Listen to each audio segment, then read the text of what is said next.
Welcome to It's Art, Let's Talk About It, a podcast sponsored by the Museum of Western Art in Kerrville, Texas. Located in the heart of the Texas Hill Country, the museum is dedicated to the preservation and promotion of the American West, especially through the art of the West. In this podcast series, we will visit with artists, art collectors, and gallery directors working in the Western art genre. We'll talk about the history and heritage of Western art, and we'll talk about why talking about Western art is so important. I'm Darrell Beauchamp, the Executive Director of the museum, and I'll be your host for It's Art, Let's Talk About It. The podcast is a member of the Texas Hill Country Podcast Network.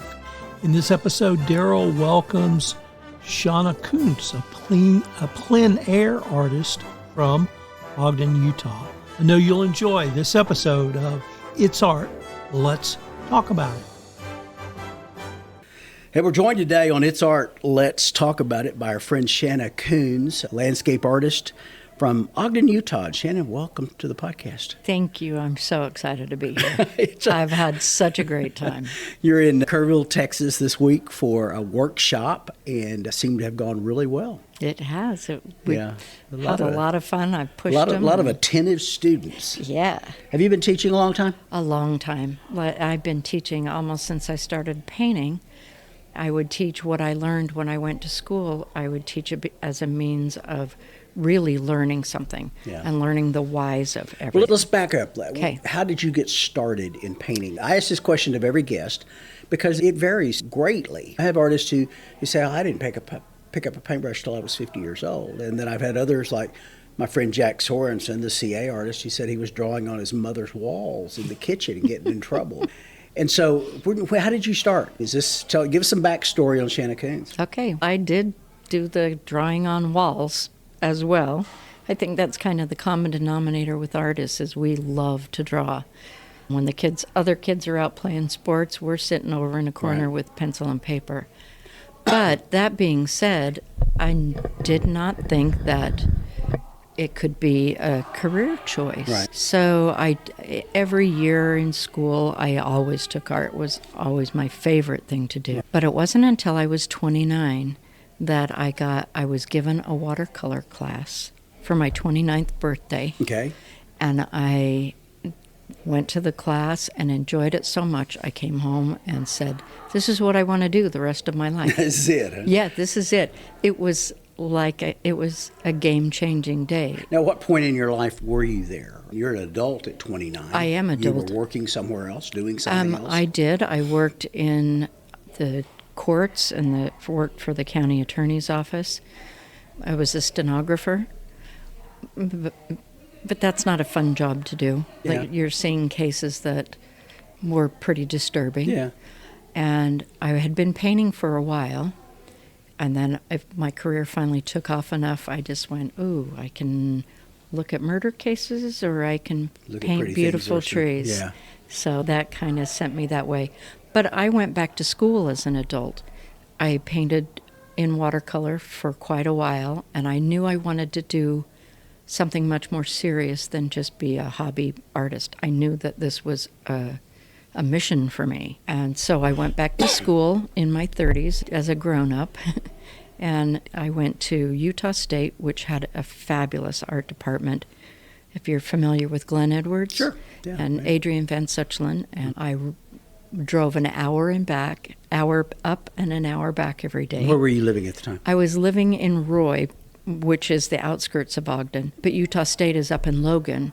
So it was north. Right. It was an hour driving back up and back, but the program was just a fantastic. Are you from Utah? Yes. I mean, that's home? That started as home. My dad worked for the Forest Service, which has a lot to do with why I paint what I paint. And in order to make it up the ladder at the Forest Service, you have to move. So by the time I was 15, I'd live in 16 different houses. So we moved a lot, and my dad... Sounds like me. Right? Oh, yeah. I went to 4 different high schools, yeah. Yeah, exactly. So did I. Yeah. But we went to museums, and my dad is really big on history, and that was so fascinating to me that when I started painting, I really delved into art history. Dad's still with us? Oh, yeah, my dad's still with me. Say hi, Dad. I sure will. Say hi to Dad. Yeah. So he is a fly fisherman, and So was his We're dad. We're going to have to get together with Dad. Yeah. Oh, you got to come to Utah. You should see our streams. Yeah. So our summer vacations were spent around camping and fishing. And my dad had these special maps that everybody else didn't get because he worked for the Forest Service. So we just explored. Who encouraged you in the family? For art? Yeah. Probably my dad. Was it? Okay. Although it took a while before they were encouraging. Or were you just always there and you didn't need the encouragement? I loved it so much that... But afraid that you couldn't make a living out of high school, college. Yes. You just were afraid you couldn't make a living, so you were a stenographer for the courts. Yep. I got a real job. I see it all the time. Architect. Absolutely. People who are doing anything in the world but fine art to make a living. And then one day they make that bold decision, I'm going to do this, and it's going to be the only way I And do it is a jump. It is a leap of faith. What's that quote that it's a great life if you can stand the first 40 years of it? You can survive the first 40 years. Still working on that. Being an artist. Yeah. But watercolor first, and then at some point you made the transition into oil. Yeah, and I made that transition because watercolor at the time was really during the print market, and having a painting behind glass became a problem for the galleries. And my galleries kept on just really pushing me to try oil. And it's kind of funny because my watercolors look a little like an oil and my oils look a little like a watercolor. But I've heard that from other watercolor artists as well. You find your style because of where you come from. You don't go looking for a style. It finds you. How would you describe your work? I like spontaneity. I like to put in some abstractions and really play with that negative positive shapes to build my shapes. Landscapist. And pretty much exclusively? Yeah, that's what I put out. When I'm home, I do a lot of still life, and I went to school for figure, so I studied figure for 3 years, but the camping and the fishing is just new. Yeah, I've noticed during this workshop a lot of streams, a lot of creek sides with trees and majestic things in the background. It's Utah. Atmospheric. So Utah is the big enforcer of your Absolutely. values there. Yeah. Utah, Idaho, Wyoming, and Montana. Still travel a lot? Still travel at least a week a month. Yeah. Yeah. All right. So talk about this group of 8 wild women. Oh, it's so is fun. Is it 8? It is. There's I think 8 I counted of us. 8. Yeah, and they're called the Wild Women. The Wild Women, and it's not because we're, that kind of wild. But they include some people that are just dynamite. Oh yeah, absolutely. And you guys are all together in a group. Elizabeth Robbins, for example. I think the world of her work. Her still lifes are just so good. So good. And Kim Lordier. And Kim and Cindy Barron. Just the whole. Don't forget any of them now. Let's name them. Cindy and Kim and Susie Baker. Ramona Youngquist out of Oregon. Stephanie Marzella out of South Carolina. We all kind of bring, and Lori McNee from Sun Valley, Idaho. Is that all 8? That should be 8. Yeah. Okay. And you get together? It was kind of fun. Oh, we get together. That's the whole point of it. It started out because a lot of us have little travel trailers that we go paint. Right. And the conversation came up between Susie and I that let's take our trailer somewhere and let's just spend a week really getting to know the land and go to different places. And we came up with Wild Woman because we're all at that point in our career. All of us have been painting at least 30 years. We've been doing this as a living, like forever. And our kids are all raised. They're away from home. We get to spend all that time on ourselves now and be adventurous in ways that when you're raising children, that doesn't happen. Right. So it's almost like you feel as a woman, as a mom, you're playing makeup. Is it harder to be a woman in the art business than a guy? We hear that a lot about life in general, right? I mean, women have to do more. Was it Ginger Rogers said she did everything Fred Astaire did, except she did it backwards and in heels. When they danced, it was all... Yeah. Do you feel like sometimes you're back dancing backwards and in heels? It certainly was that way for the first part of my career because I did have kids at home and I was doing so many things. I still am doing so many things. I thought that as you got older, things would slow down, but they don't slow down. and I don't want it to slow down. So it is you're multitasking a lot more, I think. But, I'm not a man, so I can't speak from that kind of experience. But I think it's a little harder for women to be taken seriously. Although we're seeing, and I'm seeing in the museum world, more and more women. Yeah. There's an explosion. Those 7 you just mentioned yourself, my goodness, Denise LaRue-Malky and Rachel Brownlee and Carol Arnold, and just listen, the 3 students you had in the club. Yeah, I see more and more women. Yeah. A lot of women. Yes. But early on, especially in the Western art market, when it was more cowboys and Indians, the Suzanne Bakers of the world. Yes. Not to be confused with your friend, our friend Susie.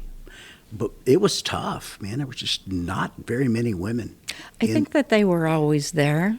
I just think that they maybe didn't have the confidence to get the work out there. But we're seeing more and more of that today. Oh, so much more. Do you think women paint differently than men?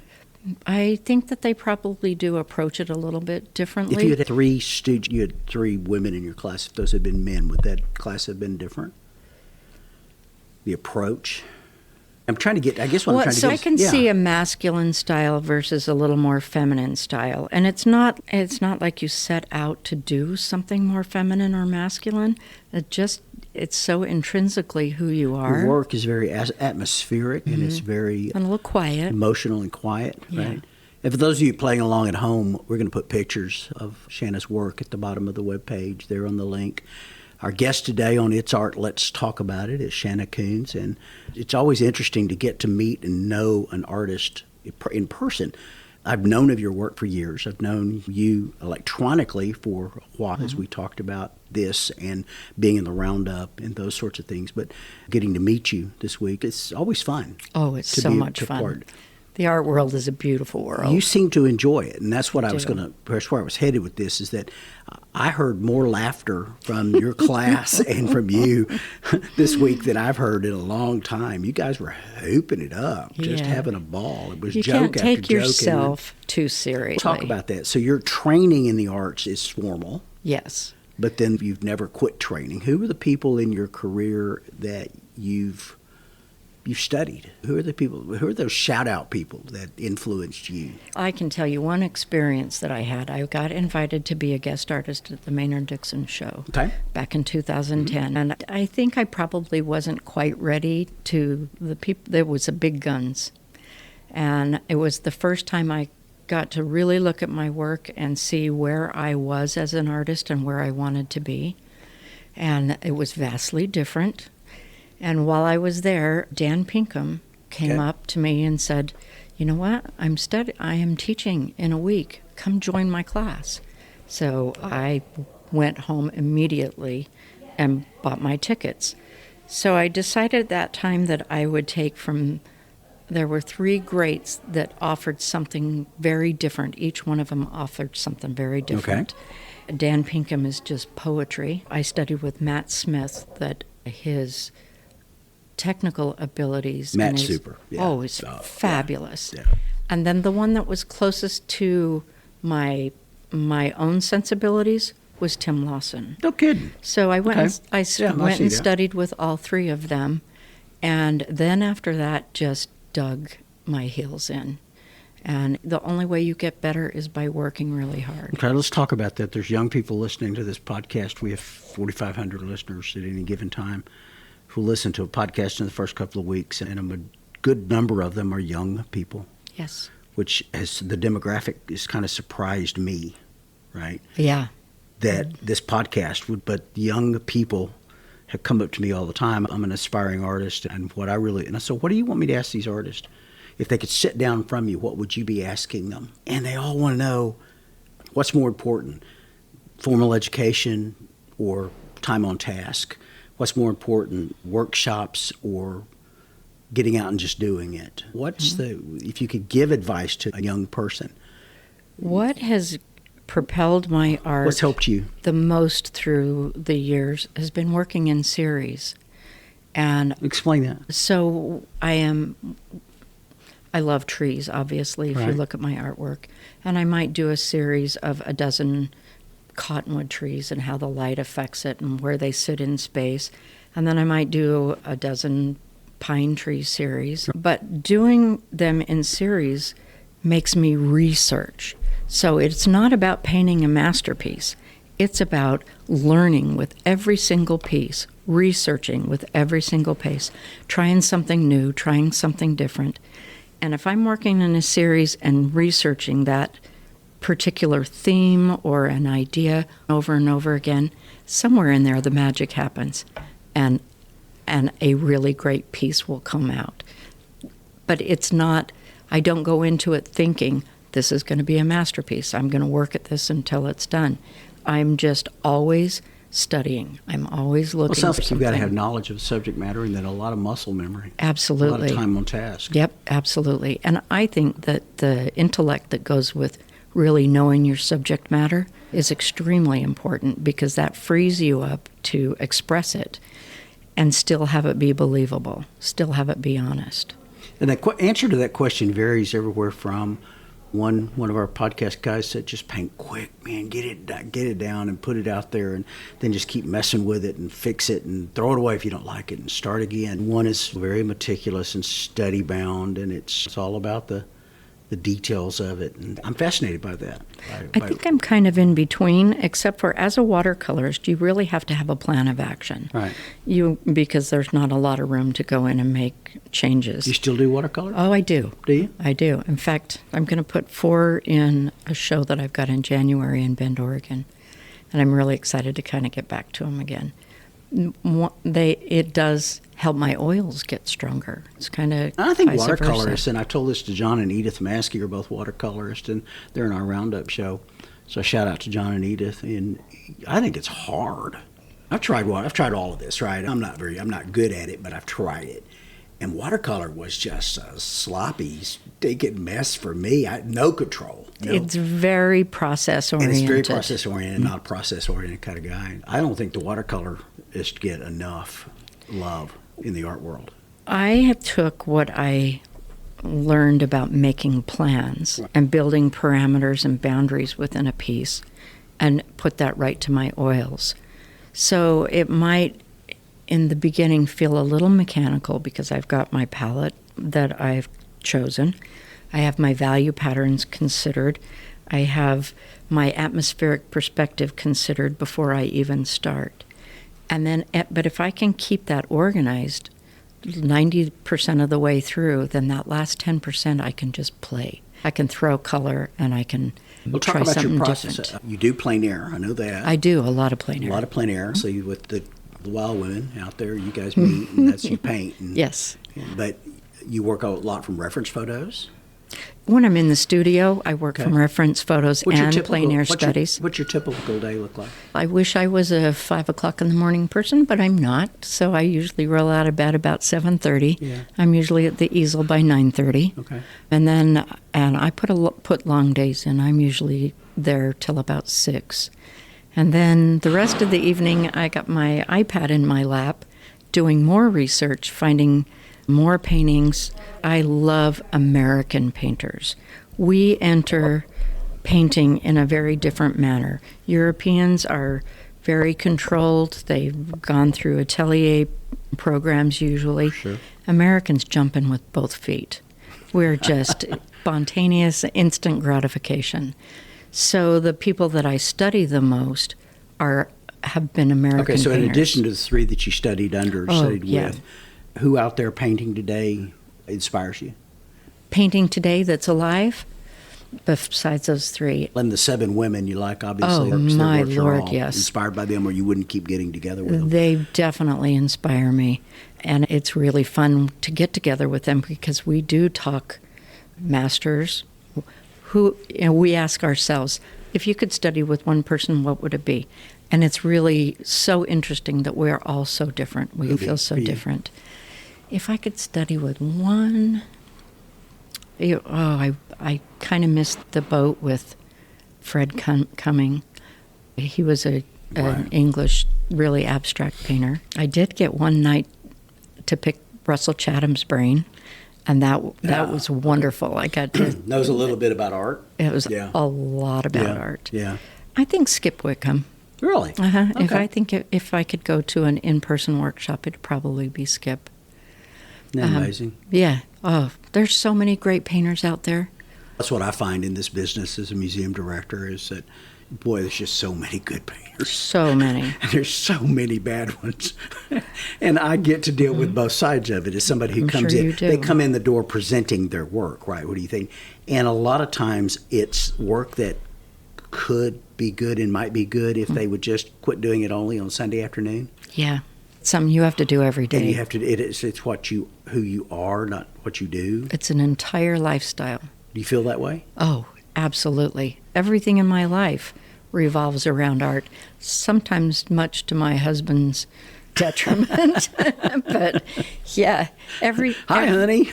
everything. If I go out in the yard work, I'm looking for beautiful shapes in my garden.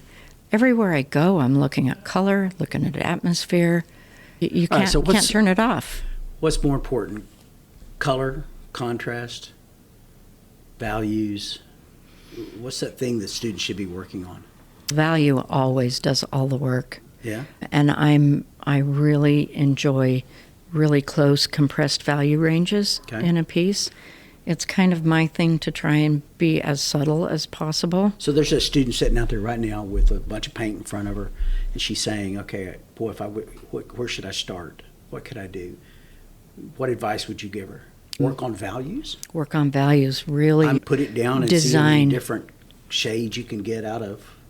Really organize your design, because that design is the thing that's going to hold your painting together. No amount of pretty paint is going to make a design that doesn't work successful.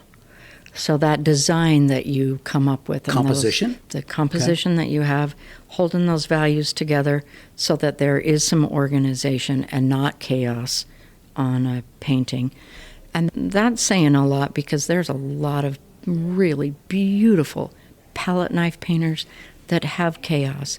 But if they've done it well, you can still find the quiet areas in the painting. Yeah, we've talked about that with Wolgansky, for example. Yes. He just throws lots and lots of paint on but you can see underneath it, composition is there. But his pattern, his values are so close in range with those change of temperatures that you squint, you don't even see it. No, you don't see it. You feel it. You feel it, yeah. Yeah. And to me, that is a really great painting, is one that you feel. Not technically proficient, enough technical that the artist knows what they're doing and knows how to be able to manipulate that in order to create a stronger emotion. Brush or palette knife, both? I do both. I use both because I really like thick and thin. Because there's some who will use only one or the other. Yes, there are. But there's a great many who use both, obviously. Yeah. I think that's where the majority of people are. Size preference? Oh, a small painting for me is usually a 16 by 20.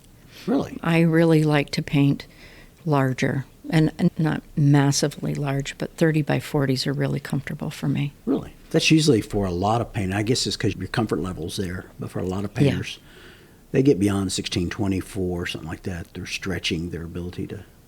Yeah, I struggle more with the small ones. Do you really? Because I find that my brain tightens up. Really? And I have a hard time being as liberated when I'm painting small.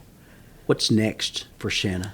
I've been traveling this entire summer, so I'm really excited. I got 3 months at home, and I'm getting ready for a show at the Mockingbird Gallery in Bend, Oregon. Okay. A 3-person show with... Shout out to them then. Yeah. Good. Oh, they're fantastic. Tell us about the Mockingbird. Oh, it's a great gallery. His caliber of artists is just incredible, and he is so supportive. The whole staff is so supportive of the artists. So when you have somebody in your corner, it makes a huge difference. So if you're out and about in Bend, Oregon, stop and see the Mockingbird Gallery. Yeah. The show is, I think, January 3rd is the reception date. Okay. So it'll be hanging all of January. So 2026, you've got a show in Bend, Oregon. And then what's the rest of your year look like? I always teach in Mississippi in February, and I really enjoy that. It's a large group, and usually a 4-day, sometimes even a 5. So we really delve into concepts. I enjoy that. My grandchildren live in New Bern, North Carolina. Okay. So I try and get out there and paint the East Coast when I can. And I have a gallery in Blowing Rock that called Martin House Gallery. Okay, I was going to ask you about galleries and Yeah. representation. I usually send the North Carolina paintings kind of go upwards towards him. But I have to say, I've gotten really stubborn. I want to paint what I want to paint when I want to paint it. So it's to think that I'm only going to stay with one genre for the area that it's in. Right. I cross over a lot because I'm a mood painter. I paint whatever I'm researching, whatever I'm absolutely fascinated with at the time, and not, okay, now I'm going to do a stream, and now I'm going to do this, and now I'm going to do that. It is all about my obsession, really obsessing over a series and learning it to the best of my ability. You're going to be 2 paintings in the Western Art Roundup Yes, here at I the Museum am. of Western Art in April. Very excited So about that. that's your first exposure here with our crowd. So we're excited about that. Looking forward to having you do that. Me too. Very excited about But it. color. What's your favorite color? Blue. Really? Yeah. It's kind of funny because it Sky? doesn't necessarily always find its way into my paintings. I'm a little clumsy with I thought it'd with be my green. blues. Green was going to be my guess. Yeah, you'd think so when you look at my work. I do really enjoy finding as many different temperatures and hues of green as I can, really developing them, and the subtleties that are in those silvery greens and against a violet. My favorite color to paint, probably, it's kind of funny because Liz calls it Shanna yellow, is the color of wheat. Her yellow is sunflower yellow, and my yellow is the color of wheat.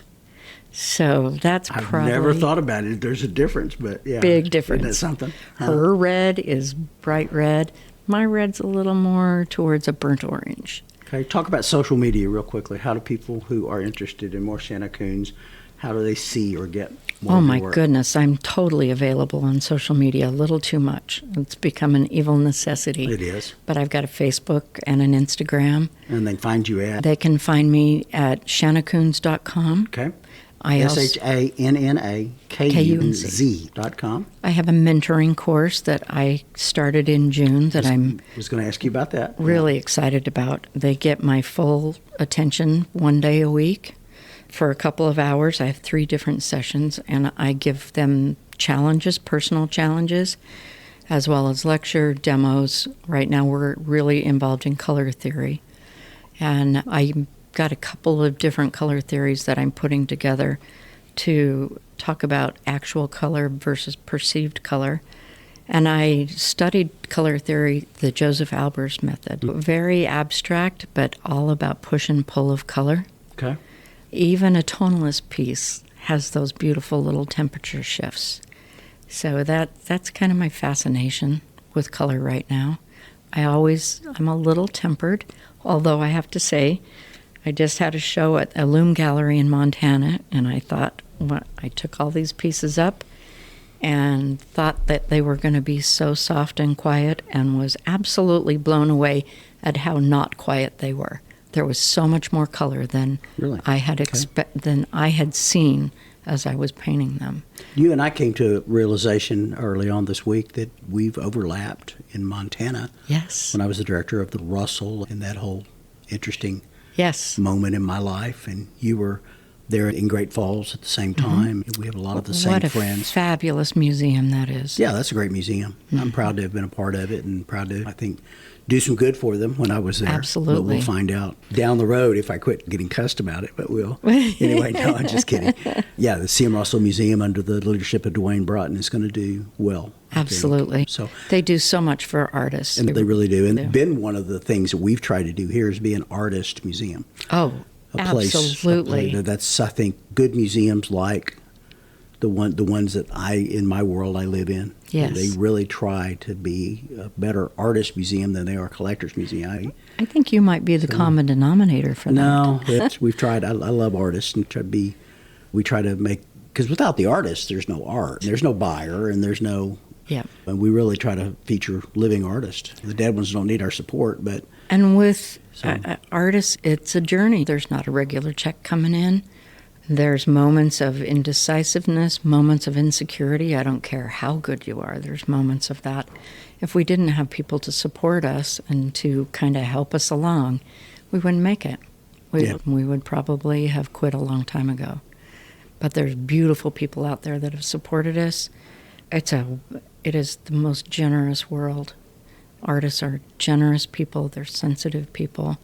I love the world. I love the people that I work with. Sounds like you're very home in the art world. Very home. Yeah? Yeah. Our guest today is Shanna Kunz, a Utah-based artist, landscapist, and painter extraordinaire. And Shanna, it's been fun. Oh, thank you so much. I've just had a ball. This museum is incredible. Everybody should make it to Kerrville. Come through the permanent collection. we keep telling the locals they need to come to Kerrville, right? Come to the museum. So it is a destination. It is an absolute destination. We appreciate your time and your 3 days here with the workshop. We're going to put a lot of information down at the bottom of the page where people find this on the Hill Country Podcast Network, the Texas Hill Country Podcast Network. And we appreciate you coming on the show today. Thank you for having me. See, it's art. Let's talk about it. It's art. It's just not a whole lot to worry about when you're talking about something you truly love. And you seem to really love it. I do. I love it. I love it every day. Put a brush in my hand, I am in heaven. Yeah. The business part of it sometimes gets a little... Before we get away, talk about that. Business is important. It is. Business is important. I think an artist that's aspiring to build a career, you really do need a little bit of business experience. Yeah. Because you're, as an artist, you're wearing many hats. I love to teach. That's a hat. I have my online course, so I do videos and editing. And I've also had Elizabeth Robbins and I had a gallery together, so we learned how to do marketing and advertising, and there's just so much. I teach a class every year in the fall, business side of the art world, because I think so many artists just simply don't have any idea. Yeah. They're artists. They're not business people, but they're really good ones. And I say, you've either got to be one or you got to get one. Yep. You got to get somebody in your world who can help you run that side of it. I think Charlie Russell would have been a drunk cowboy on the side of Montana gully somewhere if it hadn't been for Nancy, his wife, who took care of his business side of it. And so everybody needs that in their world. My husband helps me quite a bit, too. He makes all my panels, does my framing for me, does my shipping, keeps my inventory. We're a pair. And his name? And Marco. His name is Marco. Marco. Shout out to Marco. Yeah, it takes both of us. I certainly couldn't do it all by myself. So, retirement? Are you just going to paint till you can't paint anymore? I am paint until I can't paint anymore. I hear that all the time. I hear that all the time from you. I can't even imagine. Just quitting.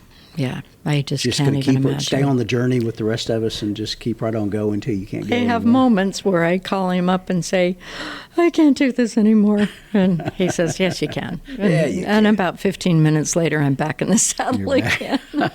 I think we all have that. Yeah. What in the world am I doing here? And why would I continue to do it? Because it has its moments. It takes a lot of work to put out pretty objects. And it is. It's hard work. As my friend Jason Skull says, meaningful works of art. Meaningful.